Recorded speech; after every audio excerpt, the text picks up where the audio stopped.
안녕하세요. 김광삼의 친구TV 김광삼 변호사입니다.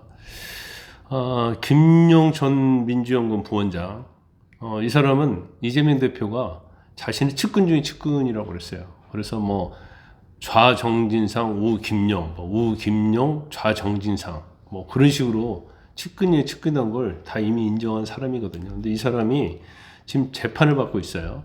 2021년 4월부터 8월까지 유동규 전 성남도시개발공사 직무대리로부터 4번에 걸쳐서 8억 4,700만 원의 불법 대선 자금을 수수했다는 그런 내용이고, 2022년 11월에 구속이 돼가지고 재판을 받았는데, 그 중간에 이제 유증과 관련된 부분이 나왔었죠. 그래서 그 관련된 사람이 이재명 대표 캠프에 있었는데 박모 씨하고 서모 씨가 구속이 된 사례가 있어요.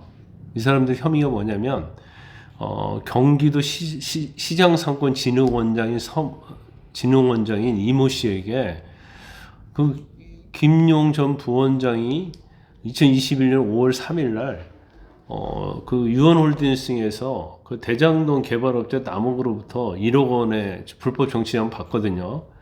근데 그 당시에 그 유원홀딩스의 사무실이 없었고, 자신들이 자신들 그 진흥원 사무실에서 만나고 있었다, 친모 씨하고 이렇게 거짓말로 유증을 한 거예요. 그러니까 거짓으로 이제 알리바이 이렇게 만들어 놓은 거예요. 그러면서 휴대폰에, 우리 휴대폰 보면 약속을 기입하는 날짜에 약속 내용 기재하는 애플리케이션 있잖아요. 거기에도 5월 3일을 만난 것처럼 조작을 해가지고 법원에 제출을 한 거예요. 그래서 분명히 그때 유원홀딩스 사무실에서 1억 원 받은 게 명백한데, 이게 거짓으로 하기 때문에 검찰이 수사를 한 거예요. 결과적으로 이재명 대표 캠프에 있던 서모 씨와 박모 씨가 이 시장상권 진흥원장이었던 사람에게 거짓말을 유증을 시켰다는 것이 밝혀진 거예요. 그래서 2명이 이제 구속이 됐는데, 지금 문제가 뭐냐면 대선 자금을 이제 수수한 인물이 김용 전 부원장이 재판받고 있잖아요. 그런데 이재명 대표가 그 변호인 단체로 대화방에 들어가 가지고 이제 변론 방해랄지 이런 재판에 관여한 정황이 검찰에서 확보가 된 겁니다. 그래서 아까 말한 그 유증교수 사건에서 민주당 인사들이 조직적으로 개입을 했다, 그러면서 그 관련 증거인 텔레그램의 대화 내역을 재판부에 증거로 추가로 제출을 한 거예요. 그러면 제가 상식적으로 그냥 생각하면, 김용 혼자의 어떤 대선 자금 불법으로 수수했다고 한다면 왜 민주당은 이렇게 조직적으로 이 대화방에 참여해서 상의를 했을까? 그리고 이재명 대표가 이 대선 자금 수수와 관계가 없다고 한다면 왜 여기에 들어가서 변론의 방향이랄지 의견이랄지 이런 걸 하고 또 자료를 왜 제출받았냐, 그런 의심이 되는 거죠. 그래서 이제 동아일보 취재를 종합해 보면 서울중앙지검 이제 반부패 수사 일부에서 수사를 하고 있는데, 김용 전 부원장의 정치자금법 수사 재판 진행 중인 지난해 4월에 그 변호사 김용이라는 제목의 텔레그램 대화방이 있었다는 거죠. 거기에 이재명 대표가 들어갔다는 거예요. 그래서 지난해 3월에 김 전 부원장의 재판이 본격적으로 시작이 됐는데, 그 텔레그램 방에서 대화를 나눴다는 거죠. 그 해당 대화방에서 이 대표가 변호인들에게 재판 상황을 파악하고 변론 방향을 제시하는 이런 내용의 대화 내용이 남아 있었다는 거예요, 텔레그램에. 그리고 4월 11일자 텔레그램 대화방을 보니까 유동규의 텔레그램, 페이스타임, 통화 기록을 검찰이 확보, 돈을 주려면, 뇌물을, 그 대선 불법 자금을 주려면 통화 기록이 당연히 있어야 하는데 확인해 볼 수 있을까요? 이런 식으로 질의를 했단 말이에요. 그러니까 이 대화방에 있던 김모 변호사가 검찰이 일부러 통화 기록을 제출하지 않고 있다, 이렇게 답을 했다는 겁니다. 그러니까 이 대표가, 아니 검찰이 확보했을 만한 개연성만 소명해도 좋겠다 이러면서 그걸 소명하라고 변론 전략을 짜라고 제시를 했다는 거예요.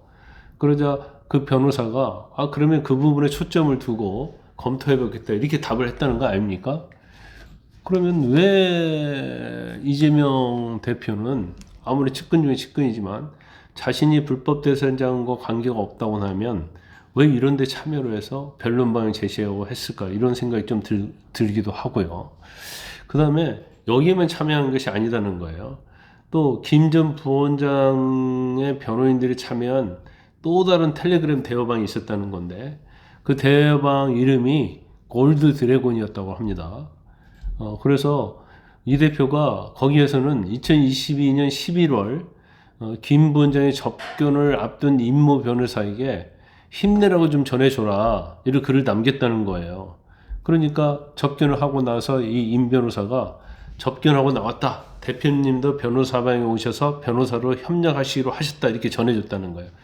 그것은 지금 재판의 과정을 전부 다 공유하고 대응을 서로 한 것으로 이렇게 볼 수밖에 없잖아요. 그러면 결과적으로 민주당에서 조직적으로 대응하고 거기 이재명 대표도 참여해서 대응을 했다는 거예요. 그리고 이 대표가 그 검찰의 재판 증거 기록 같은 걸 사진으로 찍어줘라 하고 그것도 보고 뭐 의견 개진도 했다는 거고 거기서 대화를 다 나눴다는 거 아닙니까? 그러면 결과적으로 자기의 최측근인 불법 대선 정치장을 받았는데 이재명 대표 관련이 있으니까 이런 식으로 대응 전략도 나누고 대화도 하고 재판에 어떤 관여를 하지 않은 것이냐. 이건 우리가 합리적인 의심을 할 수밖에 없는 거죠. 이재명 대표와 관련된 중대범죄 사건의 특징이 뭐예요? 다 꼬리자르기 아닙니까? 이 사건도 이 돈이 과연 어디로 흘러 들어갔을까? 근데 이게 다 현금 거래가 됐기 때문에 이재명 대표에 흘러 들어갔다는 것을 김용, 정진상 이런 측근들이 이야기하지 않으면 이재명 대표를 잡을 수가 없죠. 그러다 보니까 검찰이 이제 수사에 한계가 있는 거예요. 그렇지만 설사 그 증거가 나오지 않았다 하더라도 이런 텔레그램 방의 전체적인 대화 내용을 보면 이재명 대표가 불법 대선자금 수수에 관여되지 않았을까라는 제가 볼 때는 합리적 의심도 충분히 할 수 있다. 저는 그렇게 봅니다. 이제 앞으로 검찰이 좀 더 수사를 해서 더 밝힐지는 모르겠어요. 하지만 아마 더 밝히기는 좀 어려울 것이다. 모든 것이 현금 거래가 됐고 그 다음에 측근들이 다 입을 다물고 있기 때문에 그렇지만 역시 이 내용도 보면 유진 교수와 관련된 또 그런 재판이었잖아요. 김용 재판이. 그래서 뭔가 이번에 선고되는 11월 선고되는 이재명 대표의 유진 교수 사건하고 일맥상통하지 않느냐 그런 생각이 듭니다.